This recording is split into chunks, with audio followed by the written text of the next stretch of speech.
Okay,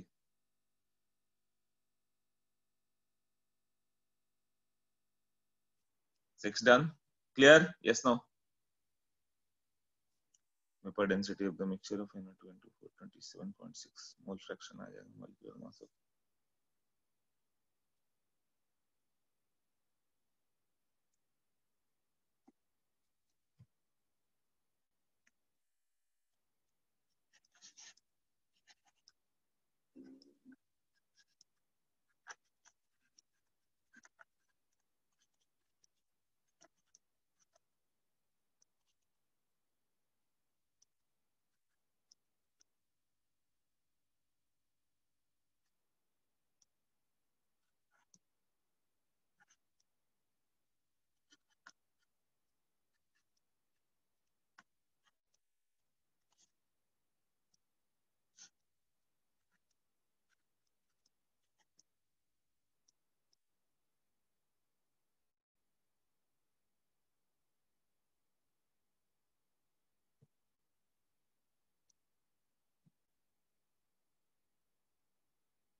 एक minute रुको नित्या,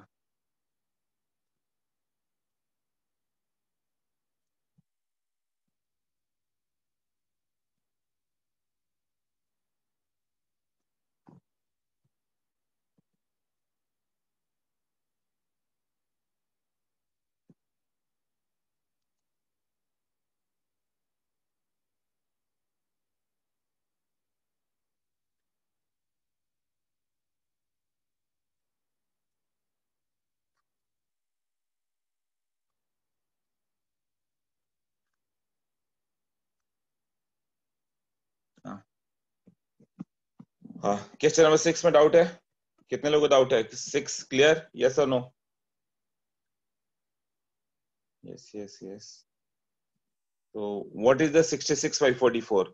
number of moles of CO2, number of moles of CO2 कैसा आएगा? 66 ग्राम CO2 है, तो divided by its molar mass 44, तो 1.5 मोल किसका हो गया? CO2 का हो गया ना। और हाइड्रोजन कितना है? 34 ग्राम, तो मोल कितना होगा? Divided by molecular mass of hydrogen, 34/2 17 मोल हो गया ना। तो दोनों का मोल निकाला हम लोगों ने, यस।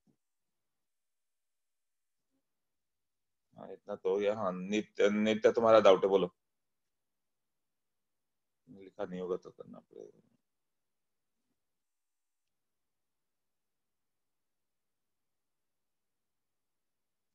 हाँ नित्या बोलो। सर मुझे वो कन्वर्जन्स में एक्चुअली डाउट था। कौन सा कन्वर्सन?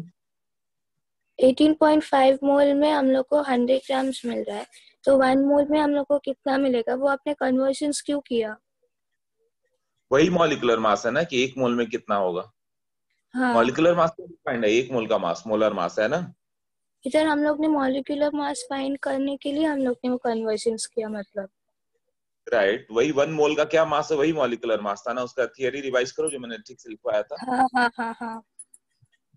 उसमें लिखा था कि 1 मोल का जो मास होगा वही molecular mass yes of the yes mixture. Yes. हाँ तो कुछ ये थियरी से मिस हो रही है, उसे रिवाइज करो, है ना। Okay sir.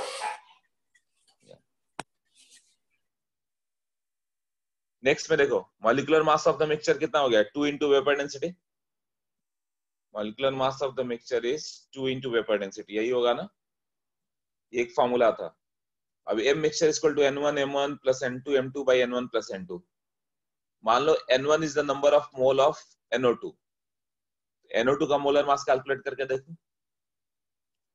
14 प्लस 32 46 ना। NO2 का मोलर मास मैंने यहाँ पे कितना लिया? 46। और दूसरा है N2O4। N2O4 का क्या होगा? ये 46 है, तो N2O4 का फॉर्मूला डबल है, मतलब वो 92 आएगा। करके देखो, N2O4 का 92 आएगा।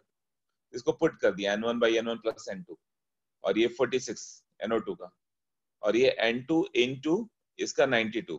अब N1 by N1 plus N2 तुम्हें याद आया होगा, तो मोल फ्रैक्शन ऑफ NO2 था ये।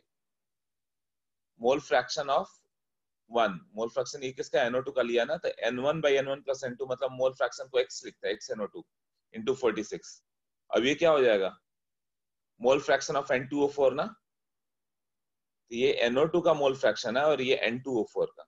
बट N2O4 का मोल फ्रैक्शन क्या होता है, x1 plus x2 equal to 1 ना, दोनों मिला के 1 होता है, तो ये x है तो ये 1 minus x हो गया। फिर ऐसा सॉल्व कर लो, x NO2 आ जाएगा, x N2O4 पूछे तो भी आ जाएगा। हाँ देते बोलो।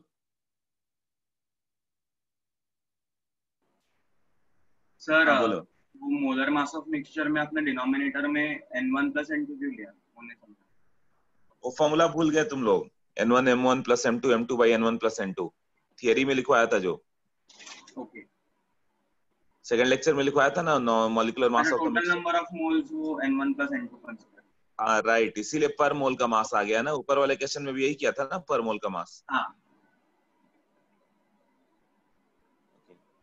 नेक्स्ट बताओ किसका डाउट है, रेज योर हैंड।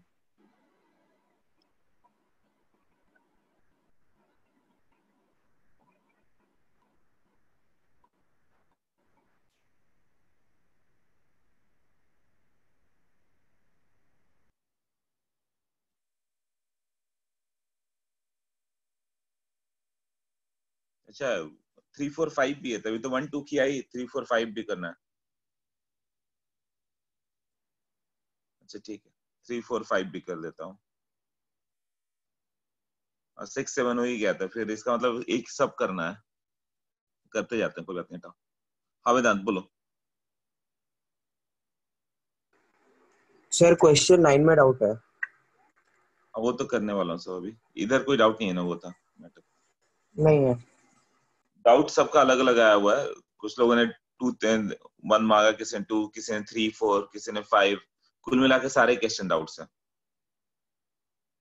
किसी न किसी के, है ना, तो वो कर लेते हैं।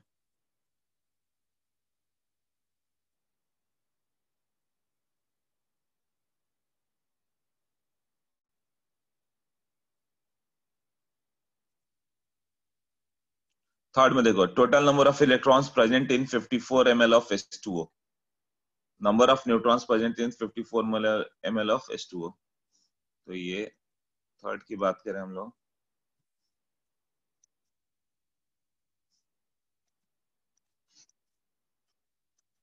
$54 ml मतलब 54 ग्राम H2O।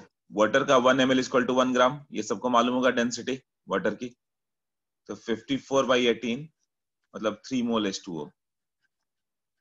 H2O का 3 मोल होगा तो नंबर ऑफ मॉलिक्यूल कितना होगा, 3 into Na H2O molecules। Number of neutrons in 1 H2O molecule, एक H2O molecule में कितना होगा, हाइड्रोजन में कितने न्यूट्रॉन होता है, एक प्रोटॉन ही होता है, न्यूट्रॉन नहीं होता है, 0 होता है। ऑक्सीजन में 8 न्यूट्रॉन होता है, 8 हो गया, तो नंबर ऑफ न्यूट्रॉन्स कितना हो जाएगा, 3 into Na into 8। Third clear हुआ, yes no.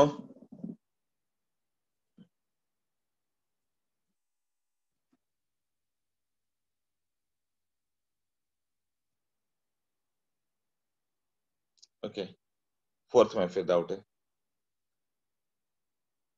Maximum number of gram molecules present, gram molecules मतलब मोल्स, बताया था ना, ग्राम एटम, ग्राम मॉलिक्यूल, ग्राम आयन। अब लेटेस्ट टर्म है, आईआईटी में अब मोल ना पूछ के ग्राम मॉलिक्यूल्स लिखता है, ग्राम एटम्स लिखता है, तो तुम्हें नंबर ऑफ मोल्स बताना था। नंबर ऑफ मोल्स फर्स्ट में कितना होगा, 2.45 डिवाइडेड बाई H2SO4 का मोलर मास 98, तो 4K में जाओगे, ये हो गया 2.45 बाई 98 ग्राम मॉलिक्यूल्स मतलब moles of H2SO4। Similarly B को कैसे निकालोगे, 3.0115 into 10⁻24 by Na। बी का कितना है, 3.0 0.115 या जो भी है 10⁻²⁴ given number divided by Avogadro number, इतना हो गया। उसका मास दिया था, इसका नंबर ऑफ मॉलिक्यूल्स दिया था। सी इसमें एटम्स दिया है 1.20 इंटू 10⁻²⁴, बट तुम्हें मॉलिक्यूल्स बताना, एटम्स नहीं। तो मॉलिक्यूल्स कितना होगा, डिवाइडेड बाय 2 ना। नाइट्रोजन N2 बनता है, नाइट्रोजन N2 बन जाए तो क्या हो जाएगा 1.204 बाई 2 ना, ये हो जाएगा सी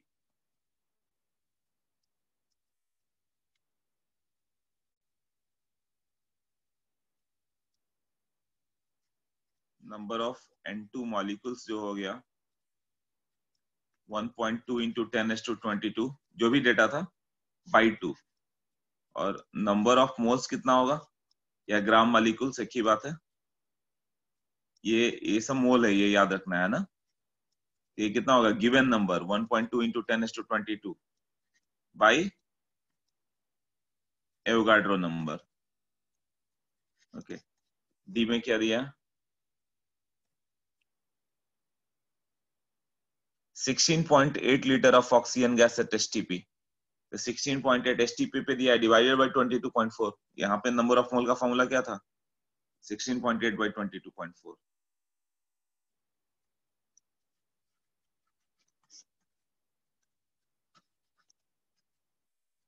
तुम्हें एक चीज नहीं समझ में आया होगा कि है क्या, ग्राम मॉलिक्यूल्स मतलब नंबर ऑफ मोल्स है। तो एक कंसेप्ट क्या था यहाँ पे, 1 मोल को क्या लिख सकते हो, 1 ग्राम एटम्स,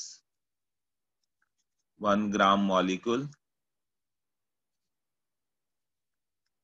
1 ग्राम आयन।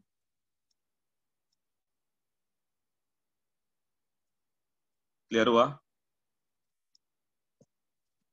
मतलब मोल ही है, ग्राम एटम, ग्राम मॉलिक्यूल, ग्राम आयन। तो फोर्थ में क्या हो गया, नंबर ऑफ मोल मान के चलो। तो नंबर ऑफ मोल के लिए जो भी है, मास by molar mass, given number by Avogadro number, given volume by ये जो भी वॉल्यूम 22.4। क्लियर, सबका यस आ गया, clear.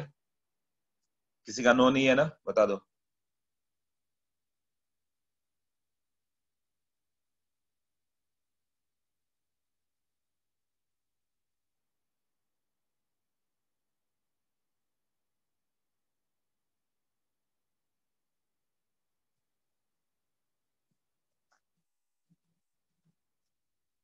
Okay, once what did not understand what is normality, वो मैंने अपलोड कर दिया वीडियो उसका।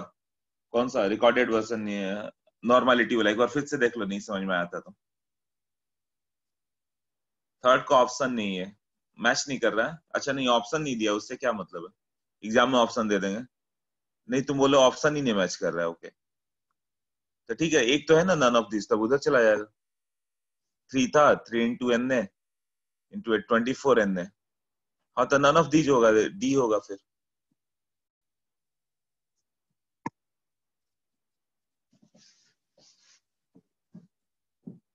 3 में N2 कन्वर्सन ना, पिछले बार भी बहुत प्रॉब्लम हुई थी उसको समझाने में। N एटम है तो N2 कितना होगा, देखो मान लो तुम्हारे पास 10 एटम है ना, या 2 ही एटम है, तो कितना मॉलिक्यूल बनेगा N2 का। 2 नाइट्रोजन एटम दे दूं तो कितना मॉलिक्यूल बनाओगे। हाँ देखते हैं, अरे तब तो सही है, तब तो समझ में आ रहा है तुम्हें। 2 नाइट्रोजन एटम आपस में कंबाइन करके N2 मॉलिक्यूल बन जाता है। तो 10 नाइट्रोजन एटम दूंगा तो कितना मॉलिक्यूल बनेगा।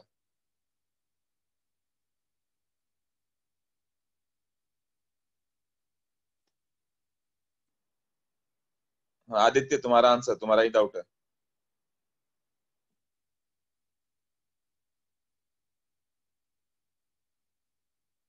नहीं समझ में आदित्य को। 10 नाइट्रोजन एटम आपस में कंबाइन करो, कितने मॉलिक्यूल बन पाएंगे। 2 एटम का एक सेट बनाओ, 2 नाइट्रोजन एटम को आपस में चिपका दो, पेस्ट कर दो, एक बन गया, वो एक मॉलिक्यूल कहलाएगा। तो 10 एटम्स है तो कितने मॉलिक्यूल बनेंगे।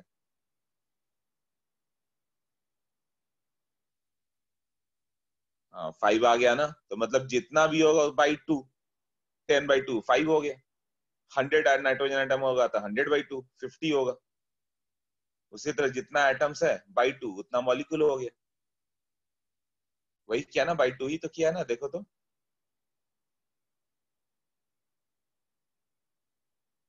अच्छा बोलो, क्या है डाउट?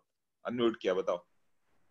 सर मुझे वो एन का N2 कैसे हो सकता, पर ये वाले क्वेश्चन में हम लोग एटम्स से ही मोल्स नहीं निकाल सकते क्या? मतलब मॉलिक्यूल्स में कन्वर्ट करना इंपॉर्टेंट है क्या? मतलब जरूरी की वजह? नंबर ऑफ ग्राम एटम्स नहीं पूछा, नंबर ऑफ ग्राम मॉलिक्यूल्स पूछ रहा है।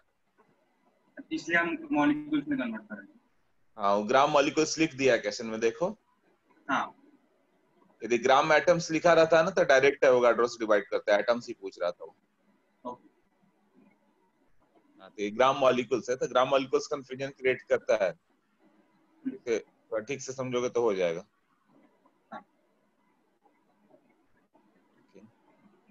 हाँ, तो ये सब का हो गया। नेक्स्ट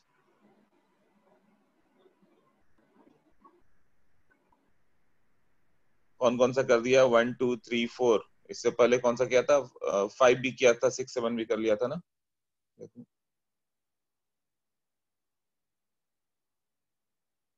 मॉडल कंसेप्ट पहली बार में बहुत हार्ड लगता है, बट यही अगले बार आओगे तो इजी हो जाएगा। मतलब 10 बार सॉल्व करते करते हो जाता है, 10 टाइम्स करोगे ही ना, करते करते आ जाएगा। अच्छा 5 नहीं हुआ है, देख लेते हैं।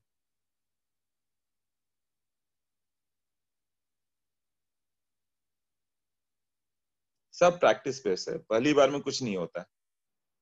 पहली बार में 10-20% हो जाए बहुत है, बट एक बार समझ गया ना क्वेश्चन, अब उसके बाद कभी भी आएगा तुरंत कर लोगे। मगर ये याद रखना कि हर बुकलेट को तुम्हें 10 बार करना ही है ताकि लर्न हो जाए। An element X has 3 isotope. The percentage abundance of X2 is 90%. So its average atomic mass is 20.18. तो percentage abundance of x, average atomic mass निकालना बताया था मैंने। वो कंसेप्ट याद आ जाए पहले तुम्हें। बताया था कि Cl 35 इज टू Cl 37, ये रेशियो 3:1 होता है। तो एटॉमिक मास कितना हो जाएगा? 3 इंटू 35, क्लोरीन का 3 एटम है, plus 1 into 37 divided by total atom 4 है, ऐसा कुछ था एवरेज मास के लिए। N1 M1 plus N2 M2 by N1 plus N2।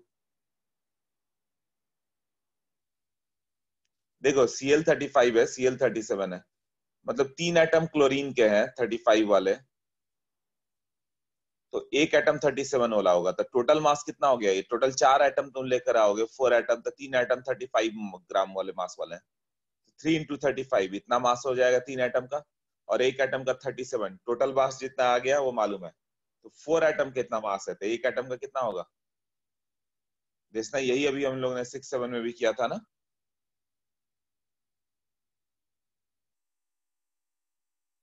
तो इसका एक फॉर्मूला बना लें। वो फॉर्मूला क्या हो गया? N1 M1 plus N2 M2 divided by N1 plus N2।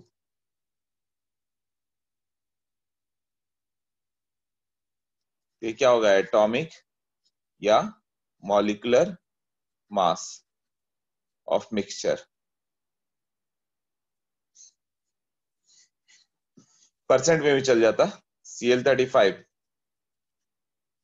Cl 37, ये 75% और ये 25% है।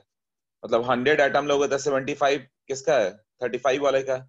इसका एम मिक्सचर कितना होगा? तो 75 एटम्स 35 वाला मिला तो उसका मास हो गया 75 इंटू 35। 25 एटम 37 वाला है तो उसका मास 25 into 37 by total mass. Total mass कितना हो गया? टोटल एटम 75 प्लस 25, 100 एटम का इतना मास था। तो फिर से देखोगे कैलकुलेशन वही आ रहा है 35.5। ये क्लियर है? Yes no?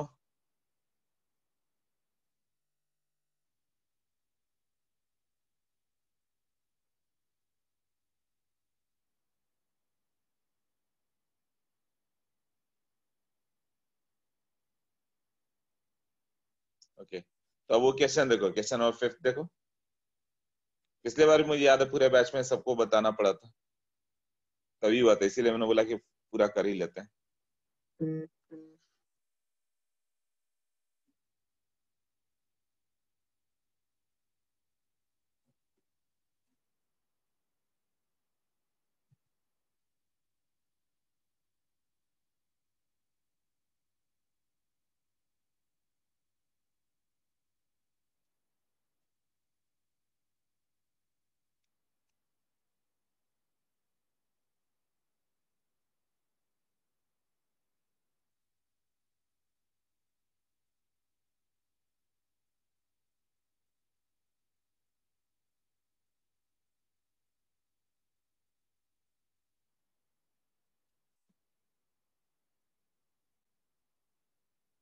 एलिमेंट एक्स है, 3 आइसोटोप है, X20, X21, X22। एक का एटॉमिक मास 20 है, दूसरे का 21, तीसरे का 22। X20 जो है 90% हो गया, मतलब 100 मॉलिक्यूल लोगे तो 90 मॉलिक्यूल X20 है, और बाकी दोनों मिला के 10 होगा। कौन सा? 21 और 22 मिलकर 10 मॉलिक्यूल होंगे, ये 10% में ही हुआ ना। तो मान लो कि X21 X है, X%, तो X22 वाला कितना हो जाएगा? ये दोनों मिला के 10 था ना, तो 10 - X हो जाएगा। अब एवरेज एटॉमिक मास दे दिया 20.18, तो परसेंटेज अबंडेंस। ओके देखो,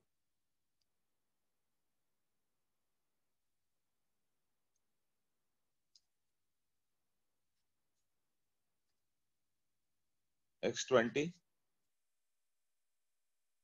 X21, X22, ये है 90, ये दोनों मिला के 10 हो गया। ये X होगा, ये 10 - X, मतलब तुम 100 एटम लोगे तो 90 एटम 20 का है, तो बाकी 10%, मतलब 10 एटम ये दोनों मिलके होंगे। 100 एटम लाओगे तो पहले वाले के X एटम है, तो दूसरे के 10 - X। तो फिर M मिक्सचर क्या था? N1M1 plus N2M2 plus N3M3 by N1 plus N2 plus N3। ये साइड 20.18 है। 20.18 इक्वल टू N1 कितना हो गया? 90 इंटू 20 प्लस N2 कितना हो गया? X into 21 plus N3 10 - X into 22 divided by total 100। इससे X का वैल्यू आ जाएगा। सोच लो एक बार। क्लियर हुआ? Yes no?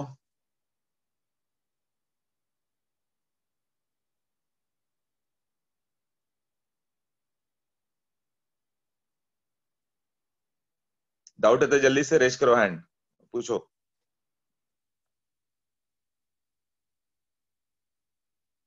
Okay clear. Next कौन सा हो गया? 6 7 कर लिया ना?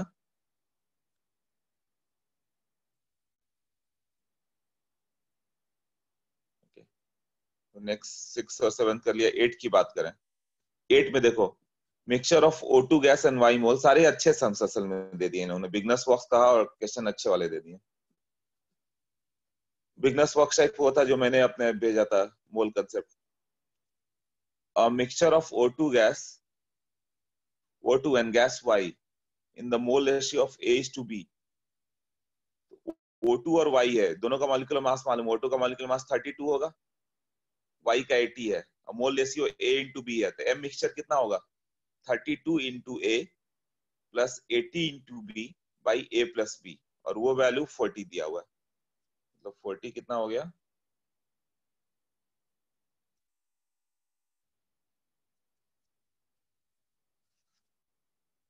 M मिक्सचर हो गया 32 into A N1M1 प्लस वो 80 था मॉलिक्यूलर मास ना, और B नंबर ऑफ मॉलिक्यूल्स था, 80 into B divided by A plus B। पहला क्लियर हुआ? सेम फॉर्मूला हम अप्लाई कर रहे हैं, ये ऊपर जो दिया हुआ था।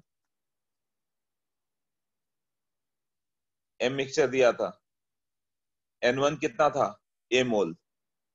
मॉलिक्यूलर मास A मोल किसका है? O2 का, तो उसका मॉलिक्यूलर मास 32 है, तो 32 है plus what molecular mass of the another one, वो कितना है? 80, 80B divided by A plus B। इतना क्लियर हुआ? तब नेक्स्ट स्टेप लिखता हूं मैं।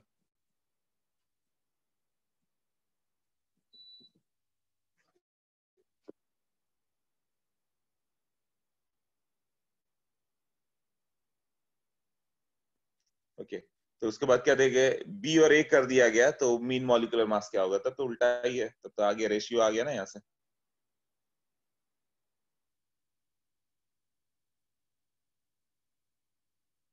ओके, इसमें क्या हो जाएगा? उसने बोला कि what will the M mixture, इसको उल्टा कर दिया जाए, मतलब 32 बी मोल इसका ले लिया जाए प्लस 80 इंटू ए मोल इसका ले लिया जाए divided by A plus B. तो यहाँ से जब तुम सॉल्व करोगे तो ए बाई बी क्या है ये मालूम चल जाएगा, उसको इसमें पुट कर देना तो एम मिक्सचर आ जाएगा। अब तो सॉल्विंग है, हो जाएगा ना।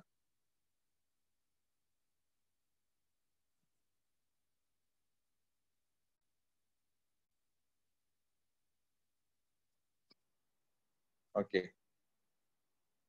नेक्स्ट एथ के बाद है क्वेश्चन नंबर 9। 9 में क्या है, the hydrated salt Na2SO4.NH2O losses 55.9% watt in heating or anhydrous. The value of N will be Na2SO4.NH2O, 55.9% mass loss.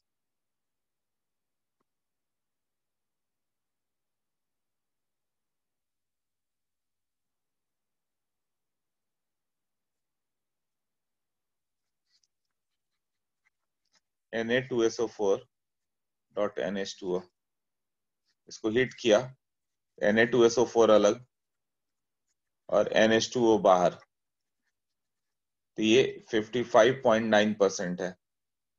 मतलब तुमने ये 100 ग्राम लिया तो ये 55.9 ग्राम था जो बाहर चला गया, इतना मास लॉस हो गया। तो H2O का मास 55.9% है, तो परसेंटेज ऑफ H2O मालूम चल गया 55.9।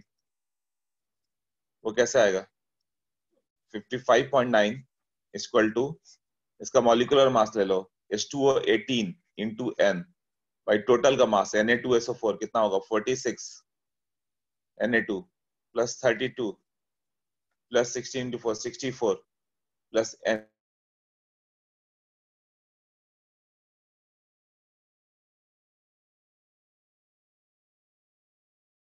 ना होगा हम लोग। ये क्वेश्चन वैसे ही हो गया जैसे कि एक एग्जांपल ले लो,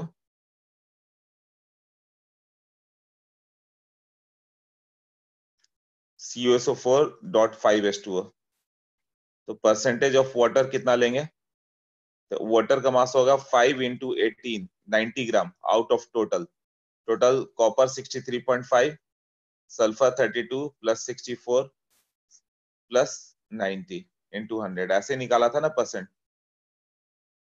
ये टोटल मास ले लिया था, कॉपर कितना हो गया 63.5, ये 32, ये 64, ये 90, इस तरह से डिकम्पोज, इस तरह से है, तो उसका अपना मास बाई टोटल मास। तो वाटर का मास, अपना मास कितना हो गया 18 into N, molecular mass of water is 18 into N divided by total molar mass into 100। Clear, yes no?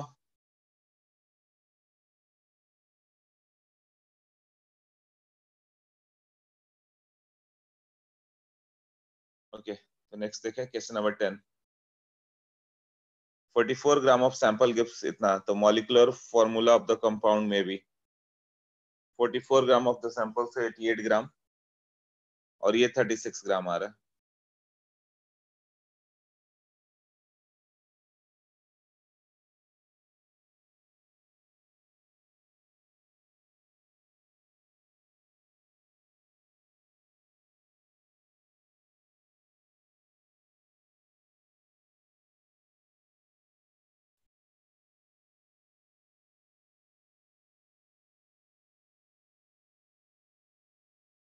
Okay,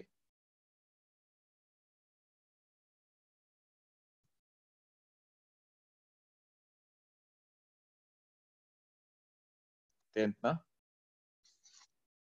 88 gram CO2 था ना, मतलब 2 मोल, और हाइड्रोजन कितना था 36 ग्राम वाटर था, ये भी 2 मोल। और तुम्हें फॉर्मूला मालूम है CxHy plus x plus y by 4, O2 से क्या आता है XCO2 और y बाई 2 H2O। तो इसका ये 44 ग्राम से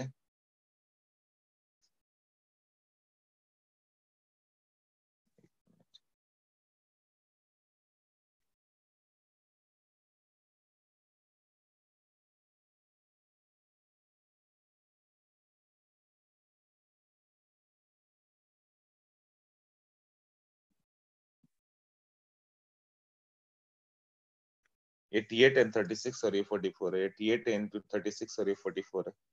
ओके, तो ये 44, हाँ ठीक है, तो ये 44 ले लो, 44 बाई इसका मोलर मास इतना मोल है, इससे इसका x मोल आएगा, x टाइम मतलब 44x बाई m, और ये वैल्यू दिया हुआ x का हम लोग का, ये टोटल 2 मोल है, और दूसरे का कितना आ जाएगा, नहीं ये ट्रिकी है थोड़ा सा, रुक जाओ।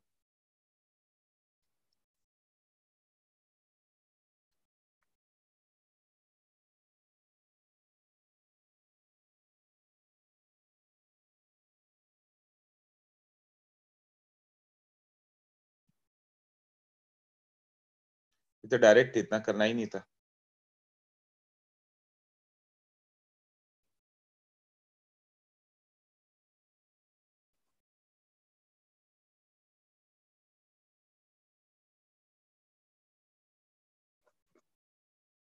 इसमें कार्बन का मोल कितना आ जाएगा, 1 मिनट रुको, 2 मोल CO2, तो कार्बन भी 2 मोल कार्बन होगा,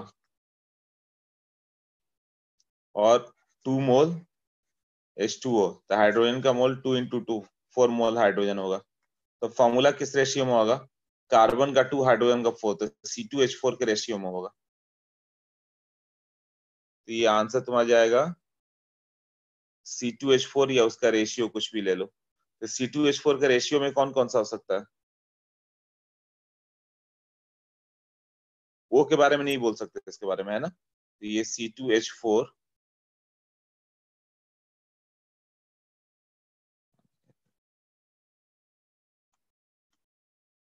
हाँ ये C2H4 होगा। अब ये कितना भी हो सकता है, ये हो सकता है C2H4O1 हो जाए, या C2H4O2 हो जाए, या C2H4O3 हो जाए ऐसे, या इसका फिर डाइमर बन जाए। डाइमर क्या होगा, C4H6O, C4H6O2, C4H6O3, ऐसे कुछ भी चलते जाए, इस तरह से कुछ भी जा सकता है, ठीक है ना। या ट्रिपल ले लो, ट्रिपल मतलब C6H12O, फिर इस तरह से जाएगा। मतलब ये एम्पेरिकल फॉर्मूला हो गया हम लोग का, ये क्या है, एम्पेरिकल फॉर्मूला। तो मॉलिक्यूलर फॉर्मूला इसी का कुछ परसेंट जाएगा ना, इसको मल्टीप्लाई कर सकते हो 2, 3, 4 वगैरह से, तब आएगा। तो C2H4 कैसे लिया मैंने, 80, ये कौन सा था, 88 ग्राम CO2, मतलब 2 मोल था, तो कार्बन 2 मोल पड़ गया हम लोग को, कार्बन का मोल मालूम चल गया, यहाँ से हाइड्रोजन का मोल मालूम चल गया, तो कार्बन और हाइड्रोजन का मोल 2:4 के रेशियो में है। तो एम्पेरिकल फॉर्मूला क्या होगा, C2H4, ये तो रेशियो आया ना, ये 2 मोल तो ये 4 मोल, तो वो रेशियो कुछ भी आ सकता है। तब तुम्हें आंसर चेक करना होगा कौन सा कंपाउंड है जिसमें कार्बन और हाइड्रोजन का रेशियो 1:2 है। तो ऑप्शन पे जाओ, मे बी, इसीलिए पूछा, एग्जैक्ट नहीं पूछा, देखो क्या बोला, कंपाउंड में भी क्या हो सकता है जिसमें कार्बन हाइड्रोजन का रेशियो 1:2 है। 1:2 किस में दिख रहा है, फर्स्ट वाले में तो 1:1.5 दिख रहा है, कार्बन 4 है तो हाइड्रोजन 6 है। दूसरे में 2:6 मतलब 1:3 है। सी में 1:2 है, वो चलेगा। और डी में भी है, डी में भी क्या हो गया, 1:2 ही आ गया, C3H6O।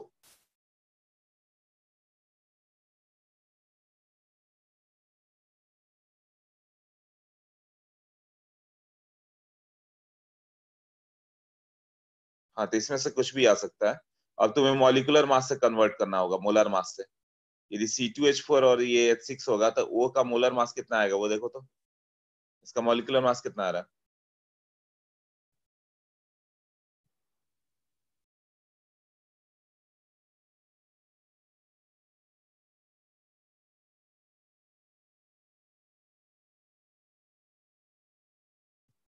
फोर्टी फोर किसका आ रहा है मॉलिक्यूलर मास, देखो C के D,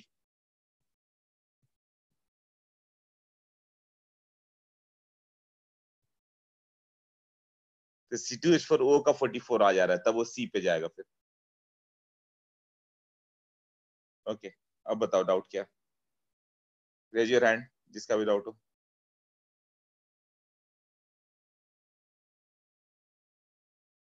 इसमें कोई डाउट है तो रेज करो हैंड, मालूम चले।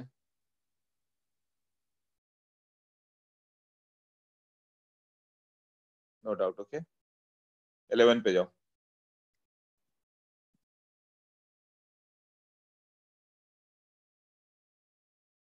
11 में क्या होगा, caffeine is a molecular mass 194 at 28.9% mass of nitrogen है, तो number of nitrogen atom in one molecule.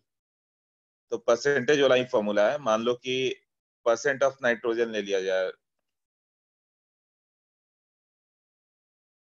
198, ये जैसे निकाला था परसेंट H2SO4, सल्फर का परसेंट कैसा आता है 2 + 32 + 64 = 98. तो परसेंटेज ऑफ सल्फर निकालना होगा तो इट विल बी 32/98 × 100. ऐसे ही होगा ना. ये जो क्वेश्चन हो गया, क्वेश्चन में क्या दिया हो तुम लोग का, नाइट्रोजन कितना है AX BY जो भी होगा, नाइट्रोजन कितना है वो नहीं पता है, यही बताना है तुम्हें. बट इसका परसेंट दिया है कि 28% है. तो percentage of nitrogen will be 14 × N, यही होगा ना, डिवाइडेड बाई मोलर मास × 100. और ये दिया है 28.9 और ये 14N और molecular mass is equal to 194 × 100.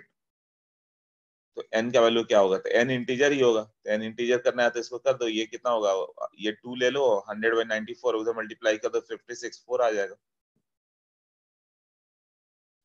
यही है ना. मतलब ये दोनों के रेशियो को क्या ले लोगे, 2 ले लो, फिर उधर मल्टीप्लाई कर दो, 56 ले लो, 56/14 4. मतलब आना तो इंटीजर ही था ना. Okay, clear, yes no. New नहीं, पहले बैक वो दिखे तुम्हें क्या.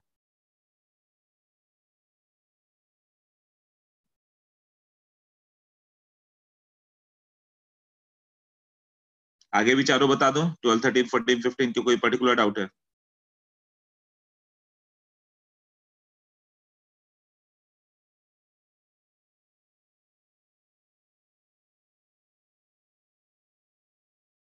ओके, देख लो. 12 में क्या होगा, equal mass of oxygen hydrogen methane are taken in identical container. What is the volume of gas in their identical condition. ये हो गया होगा, सबका इक्वल मास x ग्राम ले लो, x. तो नंबर ऑफ मोल क्या होगा, पहले का x/32, दूसरे का x/2, तीसरे का x/16. अब इसका रेशियो ऑफ वॉल्यूम, तो वॉल्यूम क्या होगा, मल्टीप्लाइड बाय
तो x ग्राम XO2 और इसका रेशियो निकालना है. तो वॉल्यूम एट STP पे भी ले लो तो एक ही बात है, oxygen hydrogen methane, oxygen hydrogen methane. कितना हो जाएगा,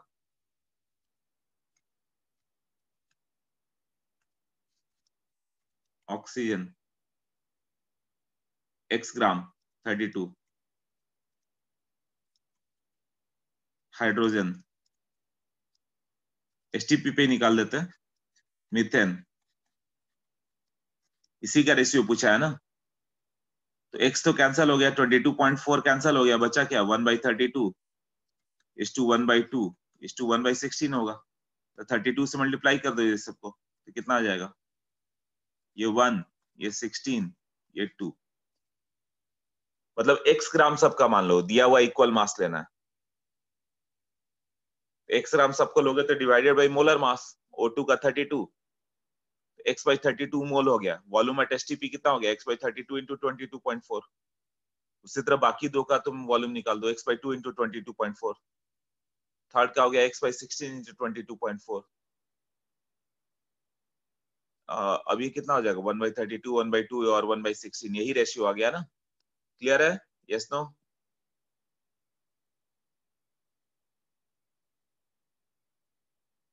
ओके 13, 15 सबका क्लियर। 13 में देखो, a compound have carbon, hydrogen, oxygen in 3:3:1 atomic ratio. तो ये तो एम्पेरिकल फॉर्मूला आ गया, C3H3O, मतलब A इसका एम्पेरिकल फॉर्मूला है ना। Option A is empirical formula. If the number of moles in 1 gram of the compound is this, तो molecular formula of the compound में बी। तो 3:3:1, तो वो रेशियो सब में वही दिया उसने, देखो बी में भी वही रेशियो है 3:3:1, सी में भी 3:3:1, डी में भी 3:3:1, यही है ना। तो मॉलिक्यूलर मास चाहिए, तो मॉलिक्यूलर मास कैसे होगा? Number of moles in 1 gram of the compound is ये दिया हुआ, तो मॉलिक्यूलर मास आ जाएगा। Number of moles is equal to mass by molar mass. Mass 1 gram है, नंबर ऑफ मोल्स मालूम है, मॉलिक्यूलर मास आ जाएगा।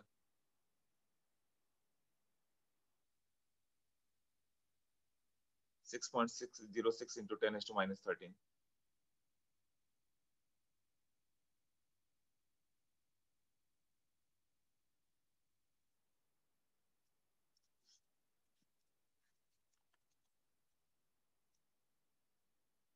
Equal to given mass 1 by molar mass, यही था ना। ये लिखा formula, number of moles equal to mass by molar mass. इससे तुम्हें मॉलिक्यूलर मास आ जाएगा। मॉलिक्यूलर मास होगा 10⁻³ था क्या? ये देखो जो भी है ये पुट कर दो। -13 तो बहुत छोटा हो गया, कुछ और होगा।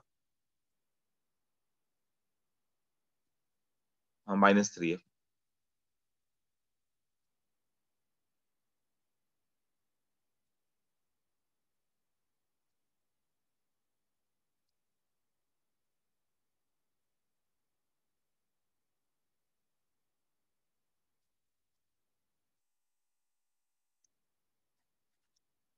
हाँ, ये कितना होगा मॉलिक्यूलर मास?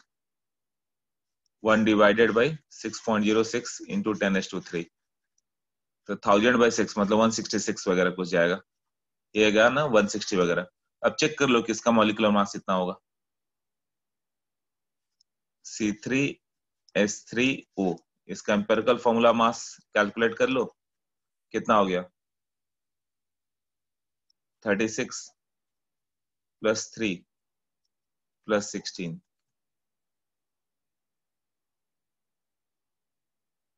54 ना, 55 है ना।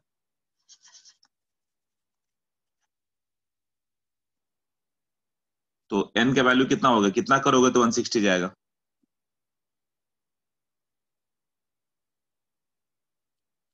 C3H3O, हाँ यही था C3H3O, C3H3O ही मैंने लिया, ठीक है।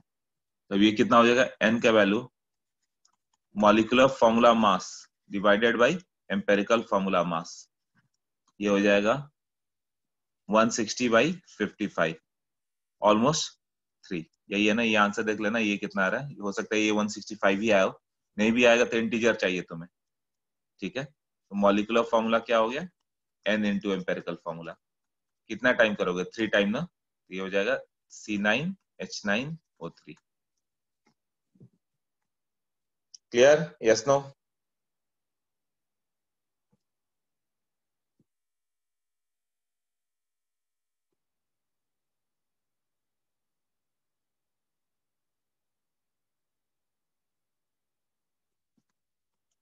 ओके,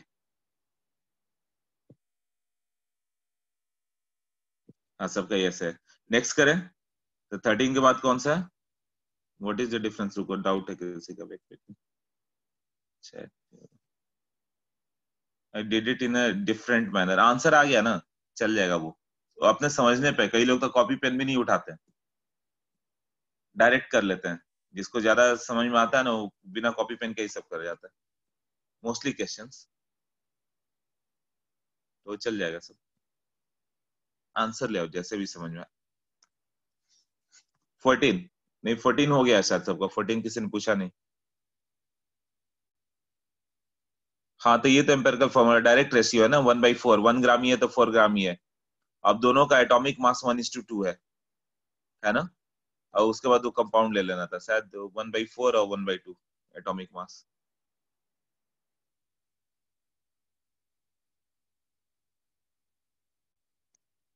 देखो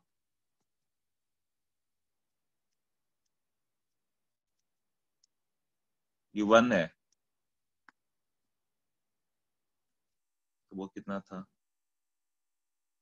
1/4 मास रेशियो, और 1/2 ये है, तो ये 1/4 और ये 1/2 है। ये m ग्राम है तो ये 2m है, यही है ना। तो ये दोनों का रेशियो क्या होगा, छोटा कौन सा इसमें, ये 2/m है और ये 1/m है। तो जो छोटा वाला है उससे दोनों को डिवाइड करते, छोटा वाला क्या है 1/m ही छोटा है ना, तो इसी से डिवाइड कर दो दोनों को 1/m। ये रेशियो आ जाएगा 1, ये रेशियो आ जाएगा 2, तो x2y बच जाएगा। यही है ना आंसर। मतलब दोनों का, एक का 1 ग्राम है तो दूसरे का 4 ग्राम है। पहले वाले का मॉलिक्यूलर मास m लोगे तो दूसरे वाले का 2m है, तो नंबर ऑफ मोल्स कितना हो गया 1/m पहले वाले का, दूसरे वाले का मोल मास बाई मोलर मास 4/2m। और एक बार ये आ गया तो जो लोएस्ट आ रहा है उससे दोनों को डिवाइड करो, तो लोएस्ट कौन सा है 1/m लोएस्ट है, 2/m उससे डबल है ना, तो 1/m से दोनों को डिवाइड कर दो, तो 1:2 डायरेक्ट रेशियो आ गया। Clear.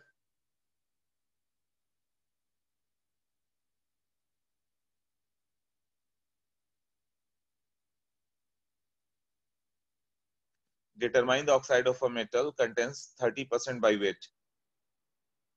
The atomic weight ratio of the metal and oxygen 2:3.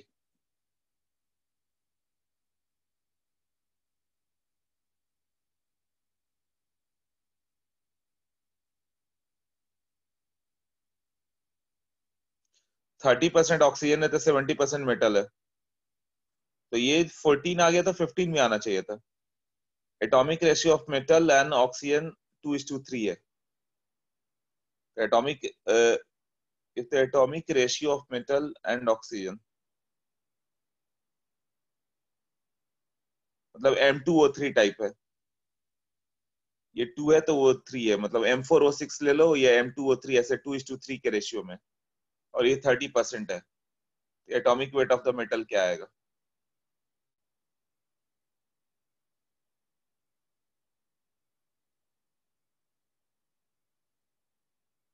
Okay so metal oxide में 70-30 का रेशियो है।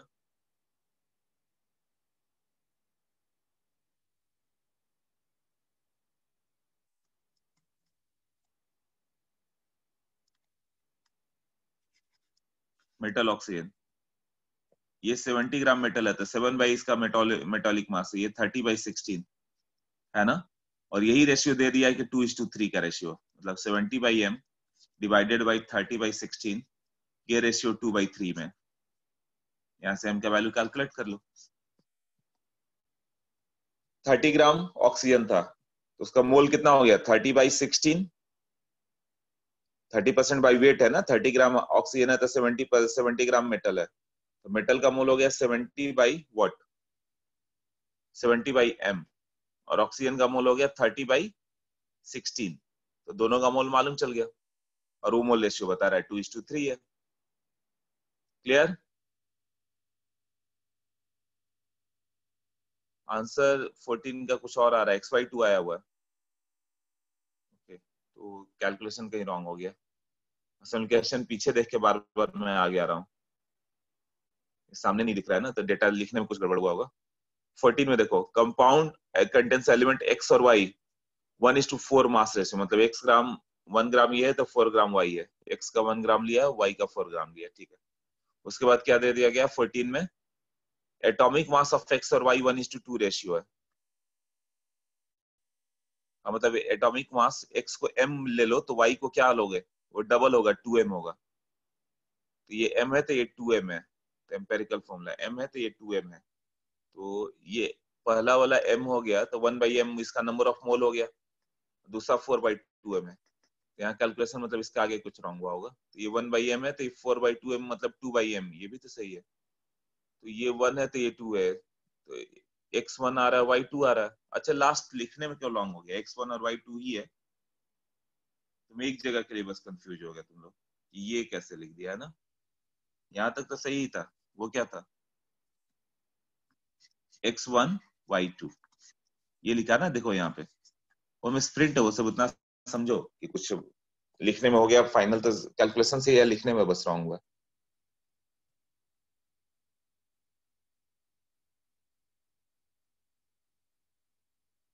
क्लियर?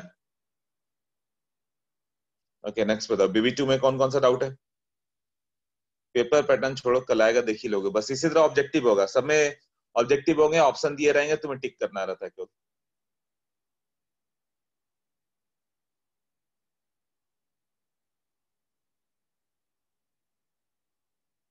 हाँ, तो कंसेप्ट पे ज्यादा ध्यान दो। पेपर पैटर्न तो आईटी का काम ही हमेशा चेंज कर देता है। कल पहला पेपर होगा बट सारे वही होंगे, सबके ऑप्शन होंगे एबीसीडी वगैरह, तुम्हें टिक करके आना होगा सब। हाँ बताओ, कौन सा बीबी2 में?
हाँ, अभी देखिए कौन सा कर रहे थे हम लोग, 8 ना।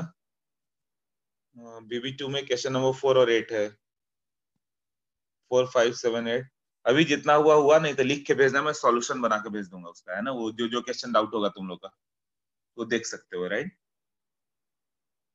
4, 5, 6। ओके, क्वेश्चन नंबर 4 पे जाओ।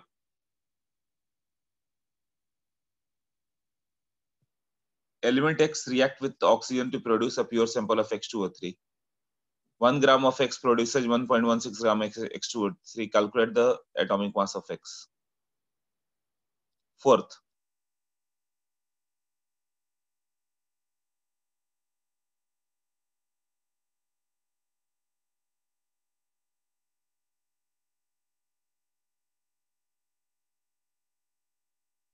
तो 2x प्लस 3/2O2 इसको बैलेंस कर सकते हैं ना। इसका 1 ग्राम है और इसका 1.16 है। 1 ग्राम से 1.16 देखो।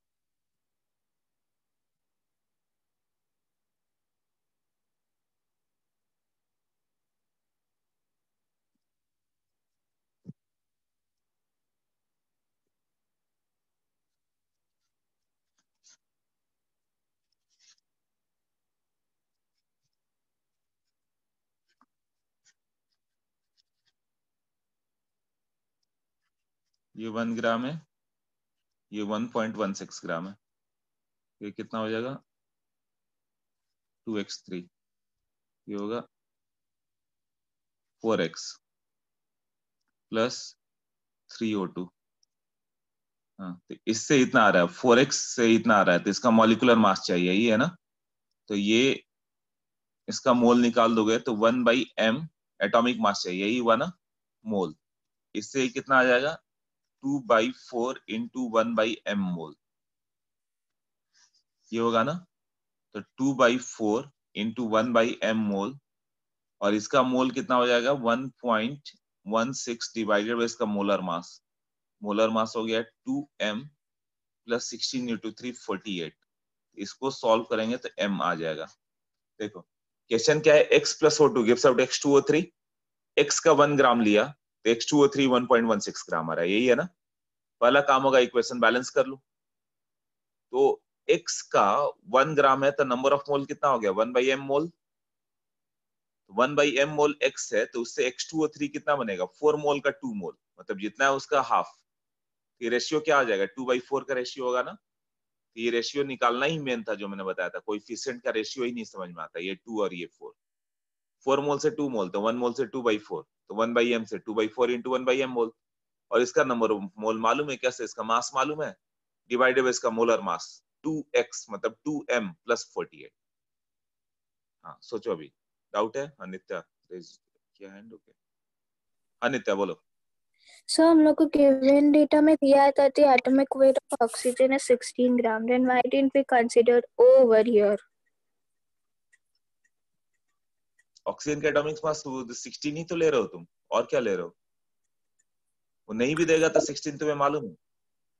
सर नहीं, मगर इधर हम लोग ने जो X plus O2 किया, O2 का तो मतलब एटॉमिक मास 32 हुआ ना। हाँ एटॉमिक मॉलिक्यूलर मास 32 है, तो ऑक्सीजन से क्या मतलब है 32, तो वो तो नहीं भी Then बताया why? था तुम्हें मालूम है 30। तभी तो तुमने M2O3 का मास लिया, M2O3 का मास कितना लेना पड़ा 2m प्लस 48। हाँ मतलब यदि 16 नहीं मालूम रहता तुम्हें तो क्या करते फिर, छोड़ना पड़ता है क्वेश्चन। तुम्हें 16 मालूम है, नहीं मालूम भी रहता तो दे दिया है, तो M2O3 का मालूम चल जा रहा है ना 2m प्लस 48 होगा। हाँ। सोच लो बताओ। नहीं, एक्चुअली मैंने जो सॉल्व किया उसमें मैंने ऑक्सीजन को मैंने ओ कंसिडर किया, तो मुझे इसमें बैलेंसिंग का थोड़ा डिफरेंस दिखाई दिया। बैलेंसिंग ऑक्सीजन को O2 लेना है, M प्लस O2 रिएक्ट करता है। नेचर में कभी भी कोई भी मेटल रिएक्ट करेगा तो ऑक्सीजन एटम तुम्हें नहीं मिल सकता है, ये याद रखो। O2 ही मिलेगा, ना O मिलेगा, ना O4 मिलेगा, ना O5, ना O7, ना O10, हमेशा O2 ही रहेगा ओके किसी भी रिएक्शन में। ओके। हाँ भार्गव बोलो। हाँ सर भार्गव बोलो। हाँ सर मैंने वो रेशियो निकाल के नहीं किया। मैंने POAC लगाया और फिर मैंने सीधा weight of X by atomic weight of X क्या is equal to 2 into weight of H2O3 by atomic weight of H2O3 करके किया। तुम इसको इक्विवेलेंट मास से या फिर पीओएसी से या फिर बैलेंसिंग से या ग्रेविमेट्रिक एनालिसिस से किसी भी तरह से करो वही चीज है, सब एक ही बात है। हाँ एक बार तुम सोचोगे तो तुम्हें समझ में आएगा सब एक ही चीज है, हाँ अलग अलग नाम दिया हुआ और कुछ। हाँ। ओके नेक्स्ट बताओ। सबको क्लियर हो गया भाई।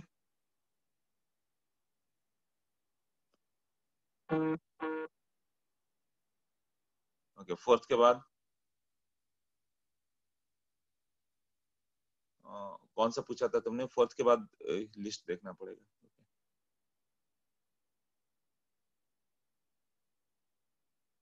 BB2 में question number fourth fifth 6 7 8, fourth fifth 6 7 8 तो लगातार है, ठीक है। चलो तो फिफ्थ पे देखो, फॉर अ रिएक्शन, अरे ये तो सबसे सिंपल वाला था जो बार बार किया था और ये आते भी रहता है, आएगा भी। 2p plus Q gives out R, 8 मोल p का है, 5 मोल q का है, 8 और 5 है तो लिमिटिंग रेजिएंट क्या है 2p प्लस q 8 और 5।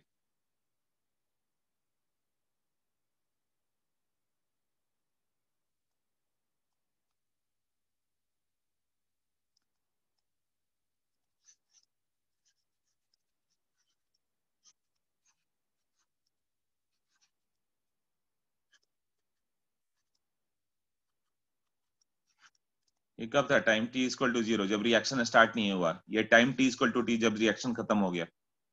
तो लिमिटिंग रेजिडेंट कौन सा है? 8/2 p ना, और ये 5/1, तो यही 0 हो जाएगा ना। इसको बोला था कि रफ में याद कर लेना, 8/2 4, 5/1 5, तो ये 4 टाइम्स यूज होगा। तो यही लिमिटिंग है ना, भले देखने में 8 ज्यादा लग रहा हो, जानबूझ के ऐसा दिया हुआ है कि तुम इसको यूज करो। तुम रेशियो लेना भूल जाओगे, अधिकांश लोग भूल गए होंगे रेशियो लेना। बट 8 डिवाइडेड बाई 2 करके देखना है कि अच्छा ये एक बार में 2 मोल जाएगा, तो ये 4 बार में ही खत्म हो गया। और क्यू क्या है? 5/1, 5 टाइम्स यूज हो सकता है। तो पी इज लिमिटिंग रेजिडेंट, इसी के अकॉर्डिंग होगा ना। तो ये कितना हो जाएगा? ये 0 हो गया। इससे आर कितना आ जाएगा? 1/2 into 8, 4 mole. Clear? Yes no?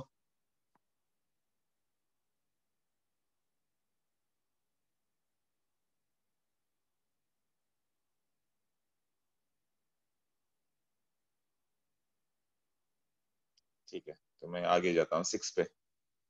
1 mole of KClO3 is decomposed, तो KCl प्लस O2 आ गया।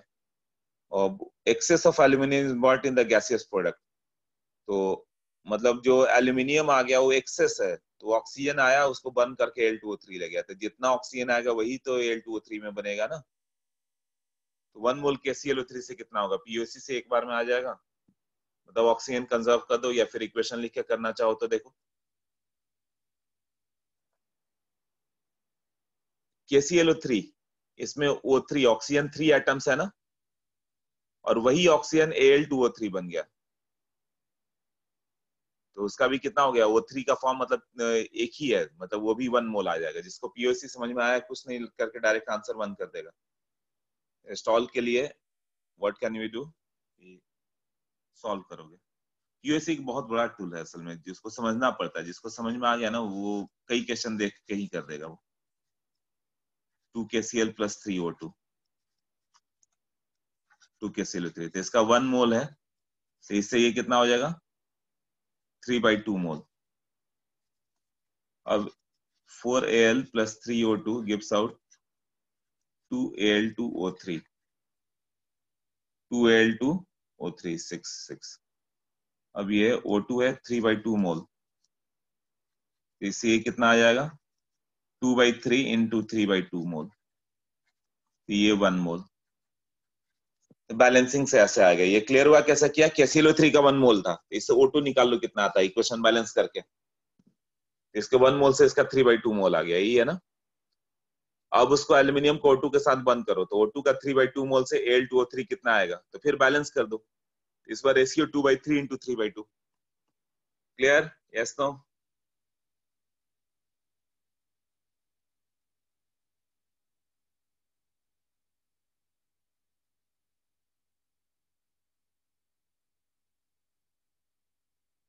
ओके।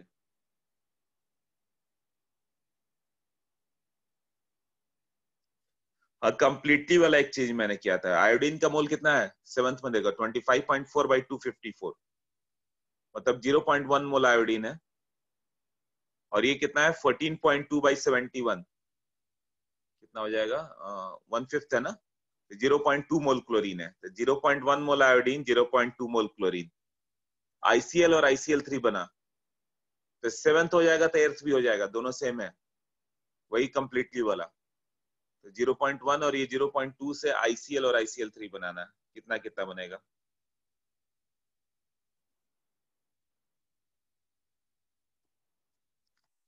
कौन सा कर रहा था मैं? Yes, number of moles of I2 आ गया 0.1 मोल, और number of moles of Cl2 है 0.2 मोल, मास बाई मोलर मास। अब I2 plus Cl2 gives out 2 ICl, और एक है I2 plus Cl2 gives out ICl3। इसको बैलेंस करना होगा तो 2, इसको 3, I2 plus 3Cl2 gives out 2 ICl3। हाँ, तो इसका 0.1 मोल हो गया।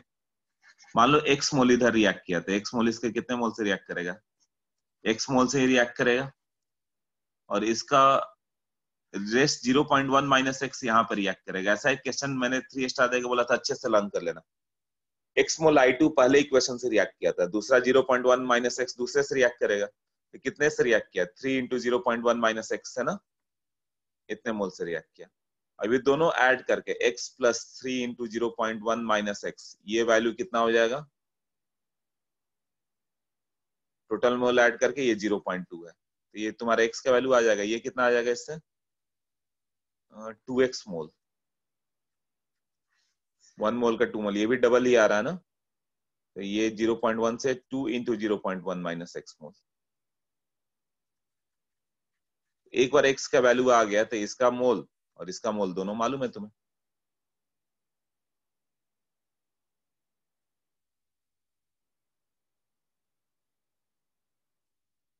क्लियर हुआ? ऐसा एक क्वेश्चन दिया था, याद रखना, कंप्लीटली वाला क्वेश्चन आएगा तो ऐसे ही करना है, अच्छे से मेथड याद होना चाहिए। ओके, दिस इज 7th, तो 7th ही है।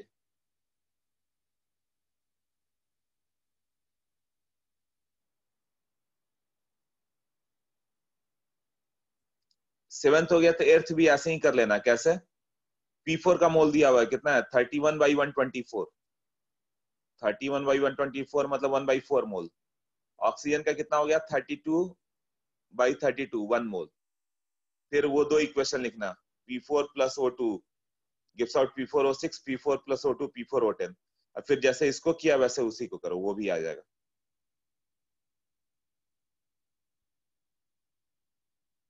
एर्थ भी क्लियर है कैसे होगा? चलो, मेरा नेक्स्ट लेक्चर 15 मिनट में। त्रिशा, पिछले एक नोट्स में मैंने दिखाया था कि 3 स्टार देके कि अच्छे से समझो और लर्न कर लो, उस स्टेप को एक बार रिवाइज करो। वहां समझ में आ गया था तो यहाँ भी आएगा।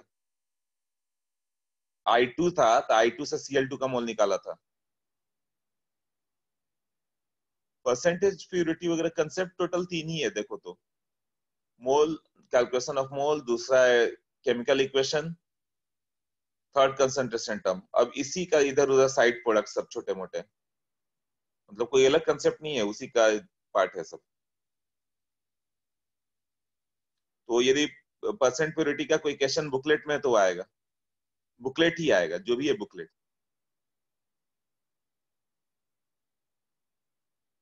बुकलेट से 30% क्वेश्चन डायरेक्ट होंगे, जो भी सॉल्व करो 30% क्वेश्चन डायरेक्ट आएंगे।